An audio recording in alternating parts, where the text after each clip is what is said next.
한화가 짐을 싸자 이상한 일이 벌어졌습니다. 우리를 떨어뜨린 캐나다에서 캐나다 정부를 향한 항의가 쏟아지기 시작한 겁니다. 2026년 7월, 6월 캐나다 정부는 차세대 잠수함 12척을 독일 TKMS에 맡기겠다고 발표했습니다. 한화오션은 떨어졌어요. 그리고 하루 뒤 한화의 캐나다 대변인은 현지 공영방송 CBC에 딱 한 문장만 남깁니다. 전부 중단된다. 추가로 물을 게 있다는 인터뷰 요청은 아예 거절했습니다. 그런데 진짜 이야기는 그 다음부터 시작됩니다. 첫 번째 전화는 온타리오주 해밀턴에서 걸려왔습니다. 그 도시 조선소에서 30년 넘게 용접봉을 잡아온 기술자들, 그리고 모호크 칼리지에 배 만드는 법을 배우겠다고 등록해둔 20살 학생들. 이 사람들이 서 있을 자리가 발표 하루 만에 사라졌거든요. 두 번째 전화는 북부의 철강도시 시장이 걸었습니다. 세 번째는 그 지역 경제지가, 네 번째는 수도 오타와의 전국지가 걸었어요. 다섯 번째는 캐나다에서 가장 유명한 방산연구소였습니다. 그리고 마지막 여섯 번째 전화는 캐나다의 국가급 재단이 자기네 총리한테 직접 걸었습니다. 내용은 딱 한 줄이었어요. 한국에 실망감을 안겨서는 안 된다. 다시 한번 들어보세요. 우리를 걷어찬 나라가 자기 나라 총리한테 그렇게 말한 겁니다. 걸려온 전화는 모두 6통이었습니다. 그리고 이 6통이 가리키는 숫자는 딱 하나였어요. 96조 원. 한화가 캐나다 땅에 깔아주기로 했던 경제 효과의 크기입니다. 쉽게 말하면요, 캐나다 사람들이 스스로 발로 차버린 돈이 96조라는 뜻이에요. 자, 여기서 핵심입니다. 캐나다는 도대체 왜 96조짜리 패키지를 제 손으로 걷어찼을까요? 이긴 나라에서 왜 축하가 아니라 해명이 나오는 걸까요? 그리고 여러분, 이렇게 전화가 6번이나 걸려야 움직이는 상대와 계약을 맺었다면 우리는 정말 안전했을까요? 지금부터 오타와로 걸려온 이 6통의 전화를 함께 파헤쳐 보겠습니다. 시간을 5달만 되감아 보겠습니다. 2026년 2월, 온타리오주 해밀턴의 조선소와 모호크 칼리지, 그리고 한화가 한자리에 앉아 협약서에 서명합니다. 이름은 조선훈련 허브였어요. 배 만드는 기술을 캐나다 젊은이들에게 처음부터 가르치는 학교이자 작업장을 함께 짓겠다는 계획이었죠. 구조는 단순했습니다. 조선소는 배를 대고, 대학은 사람을 대고, 한화는 세계에서 가장 배를 빨리 잘 짓는 회사에 생산 기술과 공급망을 대기로 했어요. 캐나다가 수십 년 동안 스스로 만들지 못한 것, 그러니까 배를 만들 줄 아는 손을 통째로 이식받는 그림이었던 겁니다.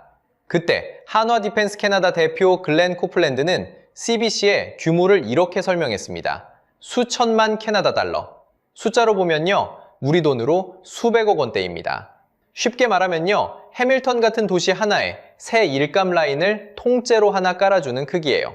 도시는 서명식 사진을 찍었고 학생들은 등록을 마쳤습니다. 그리고 7월 7일 CBC 해밀턴의 기자가 한화 캐나다 대변인 킬런 그린에게 묻습니다.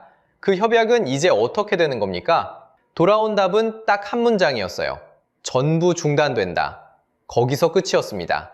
배경 설명도, 유감 표명도, 아쉽다는 인사말도 없었어요. 기자가 조금만 더 듣고 싶다며 추가 인터뷰를 요청했지만 그 요청마저 거절당했습니다. 자, 여기서 핵심입니다. 한화는 화가 났다고 말하지 않았습니다. 그냥 말을 섞지 않았어요. 한 문장, 그리고 침묵. 캐나다 사람들이 발표 다음 날 마주한 건 반박도 항의도 아니고 조용히 닫힌 문이었던 겁니다. 그런데 오해는 하지 마세요.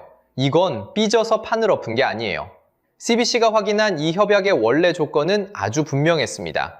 한화가 잠수함 사업에 선정되는 것을 전제로 한 협약. 선정이 안 되면 저절로 사라지는 문서였던 거죠. 보복이 아니라 조건이 사라진 겁니다. 계약서에 적힌 대로 됐을 뿐이에요.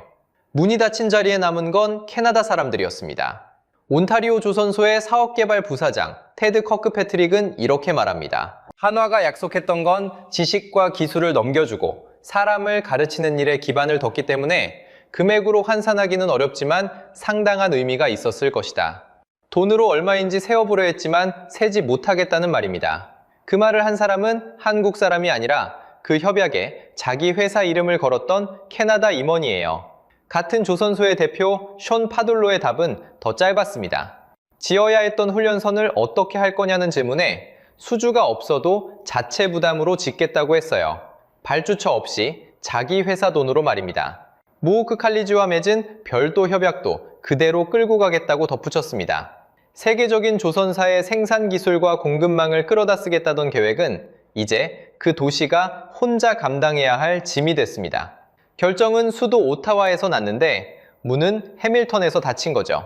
그리고 그 도시의 누구도 이 결정에 한 표를 행사하지 못했습니다. 그런데 이 전화는 시작에 불과했습니다. 두 번째 전화를 건 사람은 순 세인트 마리 시장, 매튜 슈메이커입니다. 순 세인트 마리는 온타리오 북쪽 끝에 있는 철강 도시예요. 시장의 말은 짧았습니다. 우리 지역 전체가 그 계약의 혜택을 봤을 것이다. 이 사람은 지난 4월에 하나오션 대표단을 직접 만났던 시장입니다.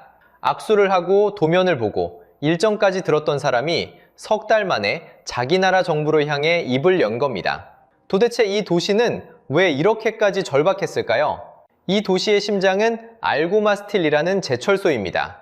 그런데 지난 3월 알고마스틸은 약 1000명에게 해고를 통보했어요.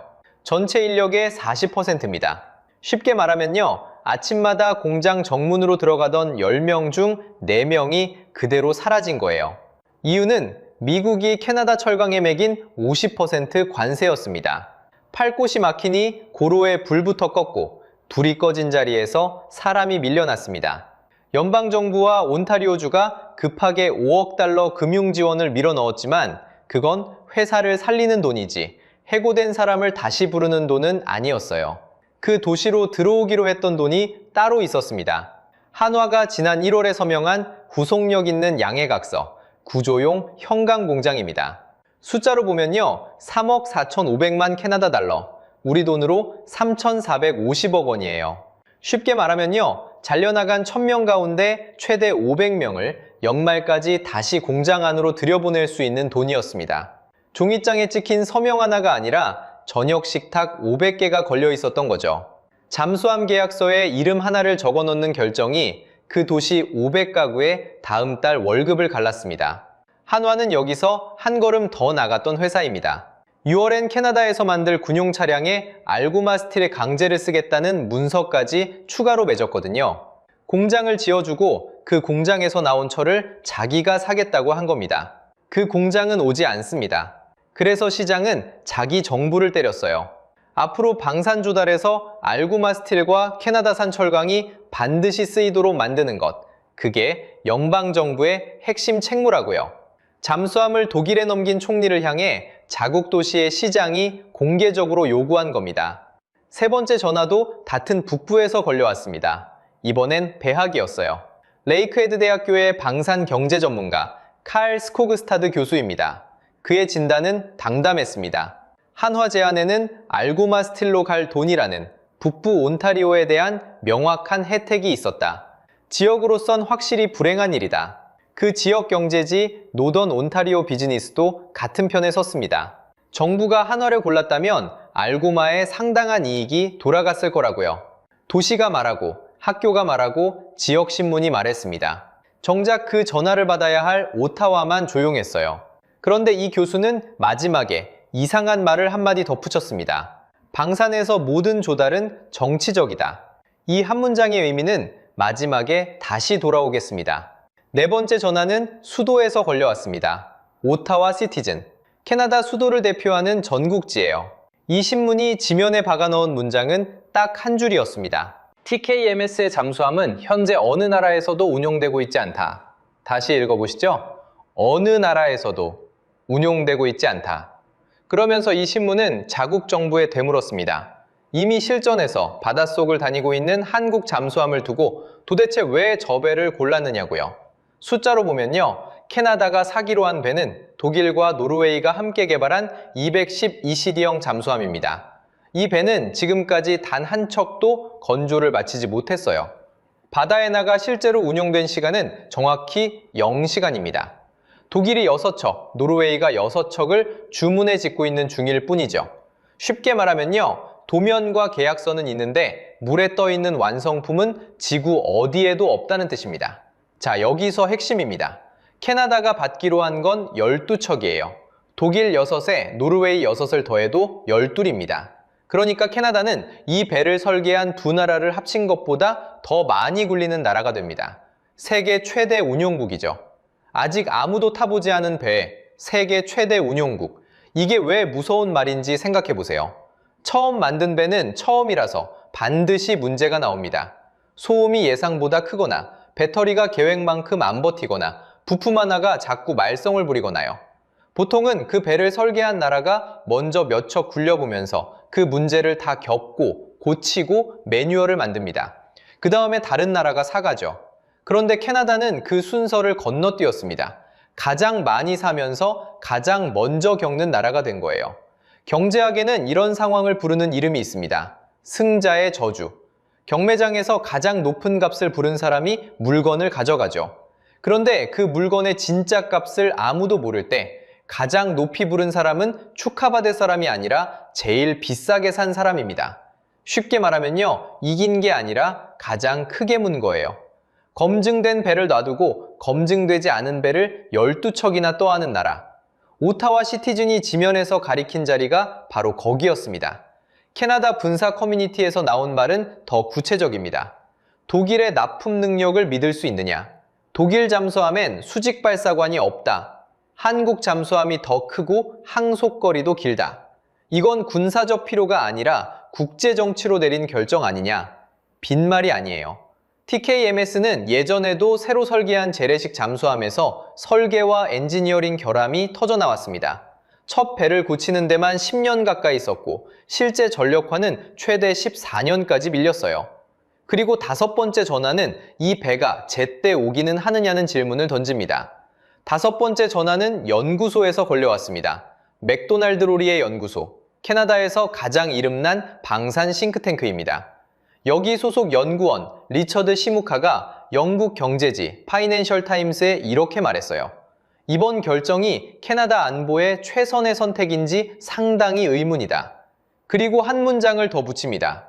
독일은 생산 능력이 매우 제한적이고 비용도 더 든다. 한국은 훨씬 빠르고 효율적으로 납품할 수 있었다. 자, 여기서 핵심입니다. 우리는 여기에 아무 말도 보태지 않겠습니다. 저 캐나다 사람 말이 맞는지 숫자로 검산만 해보죠. 독일 TKMS가 손에 쥐고 있는 수주 잔고는 2026년 3월 말 기준 206억 유로입니다. 우리 돈으로 약 33조 원. 이 회사 역사상 가장 큰 액수예요. 불과 6달 전엔 182억 유로였는데 그 사이 이만큼 불어난 거죠. 그럼 이 회사가 1년에 배를 팔아버는 돈은 얼마일까요? 최근 반년 매출이 11억 6,800만 유로였으니 1년으로 환산하면 21억 유로 남짓입니다. 숫자로 보면요, 206을 21로 나눠보세요. 12 나옵니다. 쉽게 말하면요, 이미 10년치 일감이 공장 앞마당에 쌓여 있다는 뜻이에요. 지금 주문을 넣어도 앞사람 10명 뒤에 줄을 서야 하는 겁니다. 여기에 캐나다 잠수함 12척이 통째로 얹힙니다. 그러면 쌓인 일감이 다시 절반 넘게 불어나요. 체감이 잘 안 되시죠? 이렇게 보시면 됩니다. 캐나다가 잠수함 12척을 짓는 데 쓰겠다는 돈이 대략 20조에서 30조 원입니다. 독일이 이미 받아놓고 손도 못 댄 일감은 33조 원이에요. 캐나다 사업 하나를 통째로 삼키고도 남는 물량이 저 회사 마당에 이미 서 있다는 얘기입니다. 경제학에서는 이걸 슬롯 쇼티지, 우리말로 자리 부족이라고 부릅니다. 조선업에서 가장 비싼 건 배가 아니라 순번이거든요. 돈다발을 들고 가도 도쿄에 빈자리가 없으면 배는 못 삽니다. 식당으로 치면 메뉴판 가격이 문제가 아니라 대기표 번호가 문제인 거예요. 시무카가 말한 생산 능력의 제한, 그게 바로 이 대기표 이야기입니다. 참고로 한국 조선사들이 들고 있는 일감은 3년에서 3년 반치입니다. 한쪽은 10년, 한쪽은 3년. 한국은 훨씬 빠르게 납품할 수 있었다던 그 말은 애국심이 아니라 나눗셈에서 나온 문장이었어요. 그래서 캐나다는 이 순번을 언제 받게 될까요? 첫 내척 인도 목표가 2034년입니다. 그런데 지금 쓰고 있는 빅토리아급 잠수함 넉 대는 2030년대 중반이면 전부 퇴역해요. 배가 오는 시점과 배가 사라지는 시점이 거의 붙어 있습니다. 시무카가 왜 안보에 최선이냐고 물었는지 이 두 날짜만 나란히 놓아도 답이 나오죠. 그리고 여기서 묘한 일이 벌어집니다. 독일 도크가 10년치로 꽉 막혔다는 사실 자체가 배가 급한 전 세계 해군들에게는 커다란 안내판이 되거든요. 저기가 막혔다면 지금 당장 배를 뽑아줄 수 있는 나라는 어디냐? 실제로 중동과 남미, 동남아시아에서 한국 방산으로 문의가 들어오기 시작했습니다. 캐나다가 한화를 걷어차면서 만들어낸 첫 번째 결과물이 다름 아닌 한화의 광고판이었던 셈이에요. 그런데 가장 높은 곳에서 걸려온 전화가 아직 하나 남아 있습니다. 자, 지금부터가 이 영상의 진짜 하이라이트입니다. 6번째 전화는 가장 높은 곳에서 걸려왔습니다. 캐나다 아시아태평양재단 부회장 비나 나지불라. 상대는 다른 누구도 아닌 자기 나라 총리였어요. 내용은 이랬습니다. 이번 결정이 오히려 전략적 불안을 키울 수 있다. 한국은 세계에서 가장 중요한 방산 수출국이고 첨단 제조 공급망의 핵심 국가다. 그러니 한국에 실망감을 안겨서는 안 된다. 총리는 나토 정상회의에서 이재명 대통령을 만나 의제를 방산 전반으로 넓혀야 한다. 우리가 요구한 게 아닙니다. 저쪽 사람이 저쪽 총리한테 한 말이에요. 그리고 그 전화는 실제로 걸렸습니다. 카니 총리는 발표 전 주말에 이미 이재명 대통령과 통화를 했고 앙카라 나토 정상회의를 계기로 양자회담까지 성사시켰거든요. 테이블에 올라온 건 인공지능과 방산, 그리고 핵심 광물이었습니다. 자, 여기서 핵심입니다. 마지막 전화는 오타와가 아니라 서울로 걸렸습니다. 그러면 그들이 걷어찬 96조를 열어보죠. 숫자로 보면요. 알고마스틸 현강 공장이 3,450억 원, 수소사업 프로젝트 비버가 3조 1,000억 원, 여기 딸린 일자리만 9,000개였어요. LNG와 수소를 합치면 6조 3,000억 원, 군용 차량 합작인 프로젝트 에로디펜스는 캐나다 지분을 51%로 잡았습니다. 경영권을 저쪽에 얹어주는 조건이었죠. 지금은 사실상 무산됐고요. 다 더하면 캐나다 국내 총생산 기여 96조 원, 43만 3천 자비였습니다. 쉽게 말하면요. 캐나다가 잠수함에 쓸 돈이 30년을 다 합쳐 최대 100조인데 그 100조를 쓰면서 96조를 자기네 땅으로 되돌려받는 그림이었어요. 저쪽 시장과 교수가 그렇게 목소리를 높인 이유가 여기 있습니다. 그런데 여기서 반전이 있습니다. 그 96조는 우리 주머니에 들어올 돈이 아니라 저들 주머니에 들어갈 돈이었습니다. 여기서 헷갈리기 쉬운 대목 하나만 정리하고 가겠습니다. 방금 말한 100조는 백값이 아닙니다. 30년 동안 정비하고 무장 얹고 항구 고치는 비용까지 전부 더한 숫자예요. 정작 배를 짓는 값만 떼어내면 20조에서 30조 사이입니다. 숫자로 보면요. 25조를 12척으로 나눠보세요. 한 척에 약 2조입니다. 조선사가 청구서에 적을 수 있는 금액은 딱 여기까지예요. 그럼 이 2조가 통째로 우리 것이냐? 아닙니다. 여기서부터 빠져나갑니다. 먼저 현지 생산 의무, 오프셋이 붙어요. 배의 상당 부분을 캐나다 공장에서 만들어야 합니다.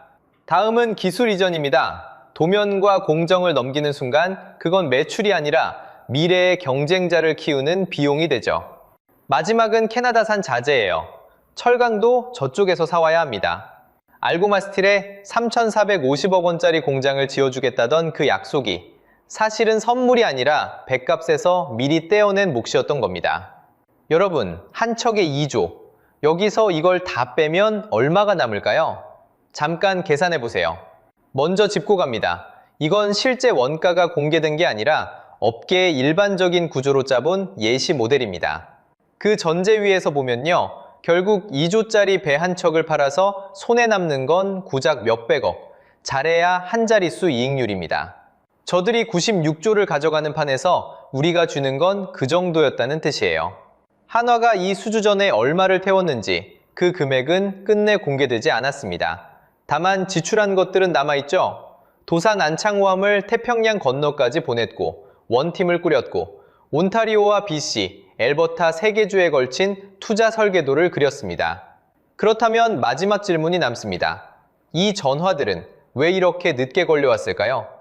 전화가 늦은 이유는 의외로 간단합니다. 그 전화를 받을 사람이 애초에 그 방에 없었거든요. 기억하시죠? 레이크헤드대의 칼 스코그스타드 교수가 덧붙인 한 줄. 방산에서 모든 조달은 정치적이다. 이건 원망이 아니었습니다. 설명이었어요. 잠수함을 고르는 기준이 배의 성능이 아니라 지도 위에 그어진 선이었다는 뜻입니다. 카니 총리는 이 발표를 오타와에서 하지 않았습니다. 헬리팩스에서 했어요. 그리고 그 자리에서 이렇게 말합니다. 이 결정의 결과로 향후 수십 년간 헬리팩스에서 매우 상당한 활동이 있으리라 기대하는 것이 합리적이다. 누구를 향해 한 말인지 보이십니까? 잠수함의 유지와 정비 물량은 동쪽 끝 헬리팩스의 아이빙, 서쪽 끝 비토리아의 시스펜으로 갑니다. 오타와는 온타리오의 제조와 철강을 버리고 해안을 택한 겁니다. 그러니 순 세인트 마리의 시장이 해밀턴의 조선소가 북부의 경제지가 아무리 소리를 질러도 전화는 닿지 않았어요. 받을 사람이 그 방에 없었으니까요. 발표 장소가 이미 답이었던 셈이죠. 벽은 하나 더 있었습니다. 캐나다는 2949년에 나토를 만든 창설국입니다. 독일은 2955년에 들어왔죠. 한국은 나토 파트너국, 쉽게 말하면 옆자리에 앉는 손님입니다. 훈련도 정비도 승조원도 함께 굴리는 식구들 사이에 배를 아무리 잘 만들어도 손님이 끼어들기는 어렵습니다. 배의 문제가 아니라 자리의 문제였던 거예요. 명분은 숫자로도 채워졌습니다. 독일 쪽은 65만 자비어스를 제시했고 한화는 43만 3천이었어요. 그런데 자비어스는 사람 수가 아닙니다. 한 사람이 1년을 일하면 일이 되는 연인원이에요. 일자리 65만 개가 생긴다는 말이 아니라 일한 횟수를 전부 더한 장부상의 합계라는 겁니다. 캐나다를 비난하자는 게 아닙니다. 저들에겐 저들의 계산이 있었습니다. 문제는 우리 쪽 계산이죠. 7월 7일 한화오션 주가는 하루 만에 22.83%가 빠져 89,600원이 됐습니다. 그런데 증권사 실적 추정치를 열어보면 캐나다는 거기 한 줄도 들어있지 않았어요. 잃은 게 아니라 넣은 적이 없었던 겁니다. 한화는 이미 다른 판 위에 서 있었거든요. 미국 필라델피아의 필리조선소를 1억 달러에 사들였습니다. 그리고 2026년 들어 석 달 만에 우리 조선업계가 미 해군 정비 사업 4건을 따냈어요. HD 현대중공업이 2건, 한화오션이 2건입니다. 2025년엔 1년을 통째로 써서 3건이었는데 그 숫자를 1분기에 넘어선 겁니다. 다음 무대는 필리핀, 그리스, 사우디아라비아, 이집트, 페루예요. 백값은 2008년의 역사적 고점을 다시 건드리기 직전입니다. 대단해서가 아니라 그게 당연한 순서였습니다. 캐나다가 6번째 전화를 거는 동안 한화는 이미 다른 전화를 받고 있었습니다. 여러분께 묻겠습니다. 여러분이 카니총이라면 지금이라도 한국에 다시 전화를 걸겠습니까? 아니면 끝까지 독일과 가시겠습니까? 댓글로 답을 남겨주세요. 다음 영상에서는 한화가 1억 달러에 사들인 미국 필리조선소가 어떻게 미 해군의 문을 여는 열쇠가 됐는지 함께 파헤쳐 보겠습니다. 오늘 영상이 유익하고 재밌으셨다면 구독과 좋아요 부탁드리겠습니다. 영상 제작에 큰 힘이 됩니다. 다음 영상에서 뵙겠습니다.